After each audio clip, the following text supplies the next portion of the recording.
नमस्कार प्यारे दोस्तों, मैं इनकलाब भारती आपके अपने परिवार करियर ग्रुप क्लासेस में आप सबका हार्दिक स्वागत करता हूं और आशा करता हूं कि आप सभी ठीक होंगे। दोस्तों, यदि आप इस वीडियो को स्किप करने की सोच रहे हैं तो वीडियो को स्किप बिल्कुल भी मत कीजिएगा, क्योंकि ये वीडियो आप लोगों के लिए बहुत महत्वपूर्ण होने वाला है और खास तौर से उन अभ्यर्थियों के लिए जो अभ्यर्थी कुछ भी नहीं पढ़े हुए हैं और नौकरी पाना चाहते हैं, और साथ ही साथ उन अभ्यर्थियों के लिए जो अभ्यर्थी 5-10 नंबर से अपनी परीक्षा में रह जाते हैं। देखिए, आज की इस वीडियो में हम लोग बात करने वाले हैं तुक्का लगाने के बेस्ट ट्रिक क्या है। ठीक है, साथ ही साथ दोस्तों बात करेंगे हम लोग क्या तुक्का हमें लगाना चाहिए कि नहीं लगाना चाहिए। ये भी एक सवाल है आप लोगों के मन में जो प्रश्न बना रहता है। ठीक है, तो वीडियो को लास्ट तक देखिएगा। वीडियो अगर आप लोगों को अच्छा लगता है तो वीडियो को लाइक करना मत भूलिएगा, चैनल को सब्सक्राइब कर लीजिएगा और बेल आइकन को दबा दीजिएगा, क्योंकि इस YouTube चैनल के माध्यम से ऐसी बहुत सी महत्वपूर्ण जानकारियां आपको दी जाती हैं जो आपकी परीक्षाओं से संबंधित होती हैं। साथ ही साथ सभी सरकारी भर्तियों से जुड़ी हुई महत्वपूर्ण जानकारी और परीक्षाओं से संबंधित महत्वपूर्ण जानकारी भी इस YouTube चैनल के माध्यम से दी जाती है। तो सबसे पहले दोस्तों हम लोग बात करते हैं कि क्या तुक्का लगाना चाहिए या नहीं लगाना चाहिए। सबसे पहले तो मैं आप लोगों को बता देना चाहूंगा दोस्तों कि जितने भी टॉपर्स आप लोग देखते हैं, अगर मैं उनकी बात करूं तो वे ज्यादातर जो हैं उनमें से ज्यादातर आपके तुक्का लगा करके टॉपर बनते हैं। ठीक है, मैं अगर बात करूं आप लोगों का मैक्सिमम अगर 1 लाख स्टूडेंट्स हैं तो उनमें से 30 से 40 स्टूडेंट्स ही ऐसे होंगे जो लगभग 95 क्वेश्चंस आपके अटेम्प्ट कर सकते हैं, वो भी सही। देखिए, एक चीज और है, कोई भी अभ्यर्थी आपका ये नहीं कह सकता कि मैंने सर 70 क्वेश्चन किए हैं और 70 के 70 ठीक है। बिल्कुल ऐसा किसी के साथ नहीं होता है दोस्तों, ना चाहते हुए भी गलती हो जाती है। और ये अगर आपने कोई एग्जाम दिया है तो मुझे सच में कमेंट्स करके बताना आप लोग कि वास्तव में आपके साथ ऐसा होता है या नहीं होता है। मतलब पढ़ा हुआ आते हुए भी गलत हो जाता है हम लोगों से। ठीक है, तो उन गलतियों को सुधारने के लिए, उन सारी चीजों को हटाने के लिए, वे जो क्वेश्चन हमारे गलत हुए हैं उनको प्लस में लेकर के आने के लिए हमें क्या करना चाहिए, उसके लिए ही ये वीडियो हम आज बना रहे हैं। ठीक है, मैंने आपको बताया है कि क्या तुक्का लगाना चाहिए या नहीं लगाना चाहिए, ये सवाल बच्चों के मन में रहता है। ठीक है, तो मैं आप लोगों को बताना चाहूंगा कि तुक्के लगाने का बेनिफिट क्या है। ठीक है, तो दोस्तों अगर हमारे पास में 4 प्रश्न हैं, 1, 2, 3 और आपका 4 क्वेश्चन है। ठीक है, और मान लीजिए आप लोगों का जितने भी आपके वनडे एग्जाम्स होते हैं उनमें नेगेटिव मार्किंग कितने की होती है भाई आप लोगों की? 1/4 की, मतलब 0.25 मार्क्स की नेगेटिव मार्किंग होती है। ठीक है, अगर 0.25 मार्क्स की नेगेटिव मार्किंग आपकी है तो ऐसे सिचुएशन में आपका पहला क्वेश्चन मान लेने के बाद 4 क्वेश्चन पर आपने तुक्के लगाए और 1 प्रश्न आपका ठीक हो गया और 3 प्रश्न दोस्तों आपके गलत हो गए, तो आपको मार्क्स कितने मिले भाई? मार्क्स मिला है 1, जो 1 सही हुआ है। और नेगेटिव कितने हुए? -0.75, तो इक्वल टू प्लस में आप कितने गए? प्लस में गए 0.25 अंक आपके प्लस में गए हैं। अगर आपने तुक्का नहीं लगाया हुआ होता दोस्तों, मेरा कहने का मतलब समझो, आप लोग आपने 60 प्रश्न हल किए अपनी तरफ से ये सोच करके कि आपने बिल्कुल ठीक किए, लेकिन जैसे एग्जाम हॉल से बाहर निकलते हैं तो आप जब चेक करते हैं तो आप ये पाते हैं कि यार ये प्रश्न तो गलत हो गया। थोड़ा और आगे बढ़ते हैं, फिर एक और प्रश्न गलत हो गया। घर तक पहुंचते हैं और जब पेपर एनालिसिस करते हैं तो आपको पता चलता है कि बहुत सारे प्रश्न आपके गलत हो गए। आपने अपनी तरफ से ठीक किए थे, लेकिन आपका जो एग्जाम हॉल का जो माहौल होता है उसके प्रेशर में आप ना चाहते हुए भी गलत कर जाते हैं। तो ऐसी स्थिति में दोस्तों हम लोगों को जमकर तुक्का लगाना चाहिए, क्योंकि आप ये सोच करके चले थे कि भाई 60 के 60 मैंने ठीक किए हैं और मेरा नंबर आ जाएगा, 70 के 70 मैंने ठीक किए हैं, मेरा नंबर आ जाएगा। लेकिन घर पहुंच करके पता लगता है कि 10 गलत हो गए भाई। और 10 गलत हो गए तो कहने का मतलब गड़बड़ हो गई है अब, ठीक है। तो ऐसा बिल्कुल भी मत कीजिएगा दोस्तों, आप लोग जमकर तुक्का लगाइएगा। और तुक्का कैसे लगाते हैं ये आज की इस वीडियो में मैं आप लोगों को बताने वाला हूं, ठीक है। तो मैंने सबसे पहले तो आपको बताया कि बेनिफिट क्या है तुक्का लगाने का। लेकिन दोस्तों अगर यहां 2 प्रश्न आपके सही हो जाते तो आपको मार्क्स कितने मिल रहे थे भाई? 2 मार्क्स मिल रहे थे। और नेगेटिव मार्किंग कितने की हो रही थी? 0.50 की। और प्लस में कितने जा रहे थे आप लोग? 1.5 अंक आपके प्लस में जा रहे थे। तो मेरा कहने का मतलब ये है, जहां आपने 60 प्रश्न सही किए थे और ये सोच करके कि मेरे बिल्कुल ठीक है, लेकिन घर जाकर के पता चला कि कुछ गलत हो गए और बाकी प्रश्नों को आपने छोड़ दिया था। 100 प्रश्न थे, 100 में से 40 को छोड़ दिया या 30 को छोड़ दिया। लेकिन अगर आपने जो अभ्यर्थी, देखिए आप लोगों को बता दूं मैं, अक्सर कर आपने ये देखा होगा अपने आस पड़ोस में, आप बहुत होशियार थे लेकिन कोई अभ्यर्थी आपसे कमजोर था और वो आपसे पहले नौकरी पर पहुंच गया। कारण को समझो दोस्तों, उसने क्या किया, उसे ये पता था कि भाई नंबर तो आने वाला है नहीं, कुछ उसने सही कर दिए और कुछ पर तुक्का मार दिया।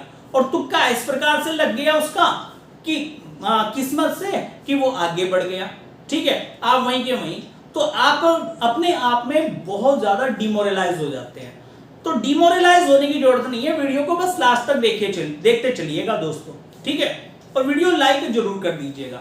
समझ में आ रही है बात?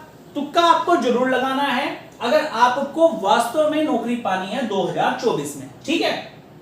तो मैंने आपको बेनिफिट बता दिया है भाई, तुक्का लगाने के बेनिफिट क्या है। देखिए दोस्तों मैं आप लोगों को बता दूं कि एग्जामिनर कभी भी ये नहीं चाहता है कि भाई तुक्का लगाने वालों का नुकसान हो। एग्जामिनर कभी भी ये नहीं चाहता कि तुक्का लगाने वालों का नुकसान हो, लेकिन एग्जामिनर कभी भी ये नहीं चाहता कि तुक्का लगाने वालों को फायदा मिले, ठीक है। बात समझ में आ रही होगी आप लोगों को। अगर मैं बात कर लेता हूं आप लोगों का रेलवे की, रेलवे में आपके 4 प्रश्न हैं, 1 2 3 और आपके 4, ठीक है। एक प्रश्न आपने ठीक किया, 3 गलत हो गए। नेगेटिव मार्किंग कितने की है भाई? 1/3 की नेगेटिव मार्किंग है, यानी कि एक प्रश्न सॉल्व होने पर आपको अंक कितना मिला? 1। और 3 गलत होने पर आपके अंक कितने माइनस हुए? तो 1 ही माइनस हुआ। आप कहां पर हैं? 0 पर है। बात समझ में आ रही है? कहां पर है? 0 पर है। ना तो आप प्लस में गए ना ही आप माइनस में गए हो। लेकिन अगर आपके यहां पर 2 प्रश्न सही हो जाते तो आपको अंक कितने मिल रहे थे? 2 मिल रहे थे। और नेगेटिव मार्किंग कितने की थी भाई आप लोगों की? 0.66 की हो जाती, ठीक है। तो कितने का बेनिफिट था? 1.44 अंक का आपको क्या मिल रहा था? बेनिफिट मिल रहा था।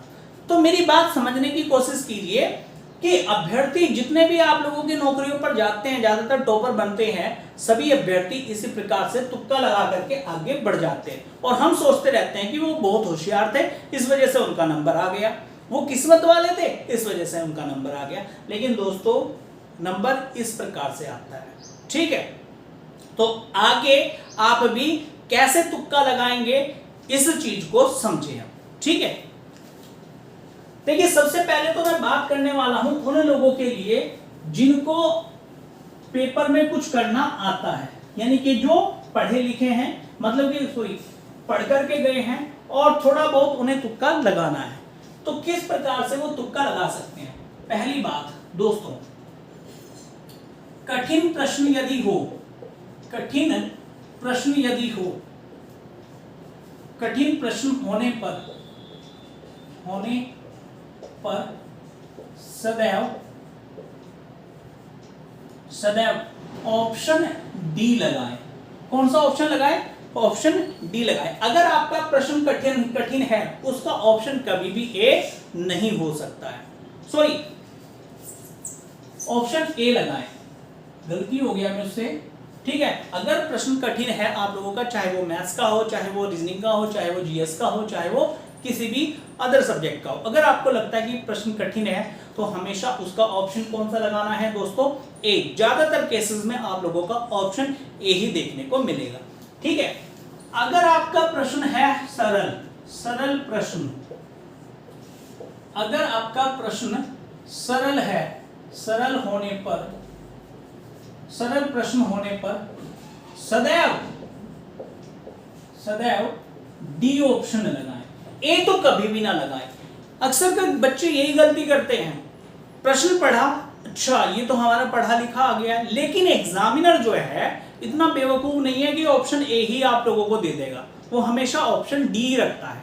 ठीक है, आप देख लीजिएगा, चेक करके देख सकते हैं, यही आप लोगों को देखने को मिलता है।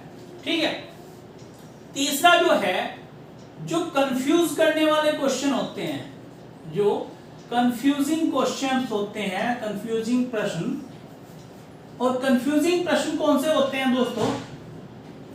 ऐसे प्रश्न, देखिए जब प्रश्न आप लोग पढ़ते हैं तो उसमें 4 ऑप्शन आप लोगों को देखने को मिलते हैं, 4 में से 2 ऑप्शन का लेन देन कहीं से कहीं तक भी प्रश्न के साथ नहीं होता है, 2 ऑप्शन ही ऐसे होते हैं जिनका लेन देन प्रश्न से होता है और उनमें कंफ्यूजन क्रिएट हो जाता है। यानी कि आपका जो अनुपात बनता है वो बनता है 50-50 का। ठीक है, और एक बात हमेशा ध्यान रखना, 50-50 वाले कंफ्यूजिंग क्वेश्चन में जम करके तुक्का लगाना है, आपको कभी भी छोड़ करके नहीं आना है। ठीक है, अब मेरी बात बड़े ध्यान से सुनो, इन प्रश्नों को कैसे हल करेंगे? जो आपका दिल और दिमाग कहता है, जिस ऑप्शन को आपका दिल और दिमाग मानता है, उस ऑप्शन को कभी मत लगाएं। ऑप्शन वो लगाएं जो आपका दिल और दिमाग नहीं मान रहा है। ध्यान रखिएगा दोस्तों, कंफ्यूजिंग क्वेश्चन में हमेशा आपको करना क्या है, जो आपका दिल और दिमाग कह रहा है उसको, उसकी ना सुन करके आपको वो ऑप्शन लगाना है जो आपका दिल और दिमाग नहीं मान रहा है। बात समझ में आ गई है आप लोगों को? ठीक है, चौथा जो पॉइंट है वो ये है कि उपरोक्त में से सभी सही, या एक ऑप्शन इनमें से सभी सही, ये ऑप्शन आपको देखने को मिलता है, तो आंख बंद करके ऑप्शन पर सही का आंसर लगा दीजिएगा, मतलब सही टिक कर दीजिएगा, और ये ऑप्शन हमेशा आप लोगों को डी पर देखने को मिलेगा। ठीक है, डी ऑप्शन पर देखने को मिलेगा, और आंख बंद करके हमेशा इसको सही कर दीजिएगा। ठीक है ना, ये हमेशा आप लोगों का सही जाएगा, कभी भी गलत नहीं जाने वाला है। ठीक है, इसके बाद में दोस्तों हम लोग बात करते हैं आप लोगों का पांचवा जो पॉइंट है आप लोगों का, वो ये है कि उपरोक्त में से कोई भी नहीं, या इनमें से कोई नहीं, ये ऑप्शन आपको देखने को मिलता है। देखो दोस्तों, समझने वाली बात है, अगर ये ऑप्शन भी दिया हुआ है और ये ऑप्शन भी दिया हुआ है तो आंसर हमेशा ये वाला टिक करना है, लेकिन अगर ये ऑप्शन और ये ऑप्शन नहीं दिया हुआ है और ये ऑप्शन और ये ऑप्शन दिया हुआ है तो हमेशा इस पर टिक करना है या इस पर टिक करना है। ठीक है, जो भी ऑप्शन आप लोगों को देखने को मिले उस पर टिक करना है, लेकिन अगर ये वाला और ये वाला दोनों देखने को मिल जाए तो इस पर टिक करना है, और ये वाले दोनों देखने को मिल जाए तो हमेशा इस पर टिक करना है, और ये आपको डी ऑप्शन पर ही देखने को मिलेंगे, कभी भी बीच में देखने को नहीं मिलते हैं।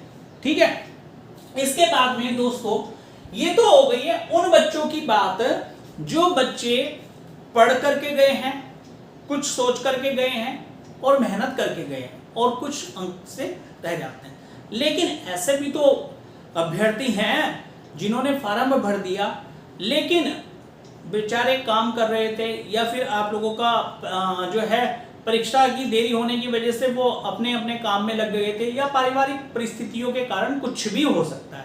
ठीक है, तो उन लोगों को क्या करना चाहिए, किस प्रकार से तुक्का लगाना चाहिए जिन्हें कुछ भी नहीं आता है, जो कुछ भी याद करके नहीं गए हैं।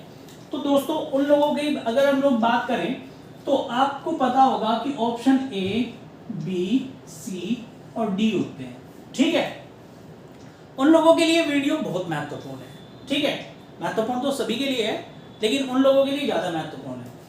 आपको बता दूं मैं, एग्जामिनर प्रश्न के ऑप्शन को इस प्रकार से बांट कर के रखता है कि 25 ऑप्शन तो ए के होंगे, 25 बी के होंगे, 25C के होंगे और 25C D के होंगे दोस्तों, ये देखने को मिलेंगे आप लोगों को, ठीक है। अब ये देखने को जब मिलते हैं आप लोगों को, तो मैं आप लोगों को बता दूं कि जब आप प्रश्न हल करने के लिए जाएंगे, आपसे कुछ नहीं आता है, आप जीरो हो और आप पेपर देने जा रहे हो, तो आपको करना क्या होगा दोस्तों, ठीक है। आपको करना यह है कि भाई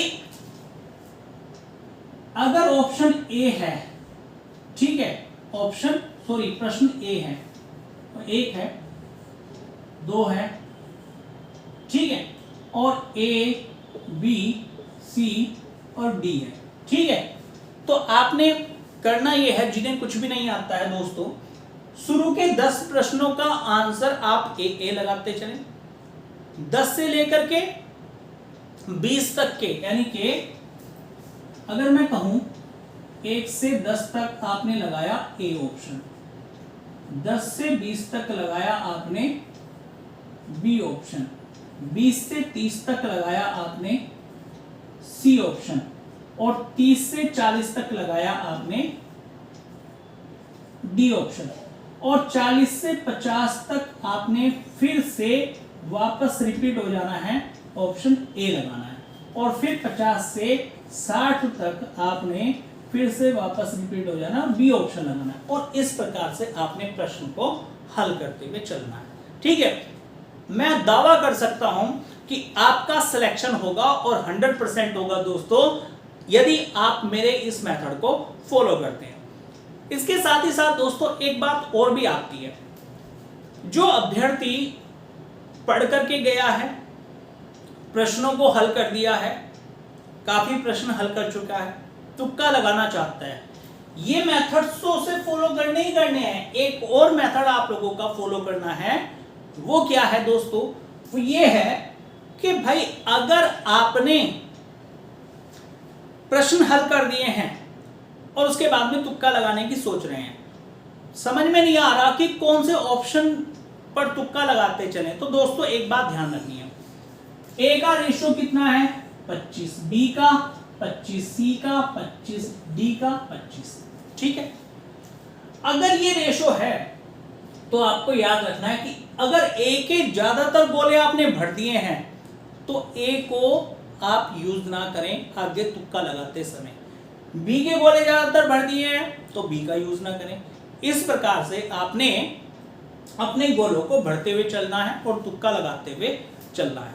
उम्मीद करता हूं कि आपको सारी बातें समझ में आ गई होंगी और इस जादुई तुक्का लगाने के ट्रिक का आपको भरपूर फायदा मिलेगा, ठीक है। तो दोस्तों आज की इस वीडियो में इतना ही, नेक्स्ट वीडियो में आपसे फिर से मिलते हैं कुछ नई चीजों को लेकर के। धन्यवाद।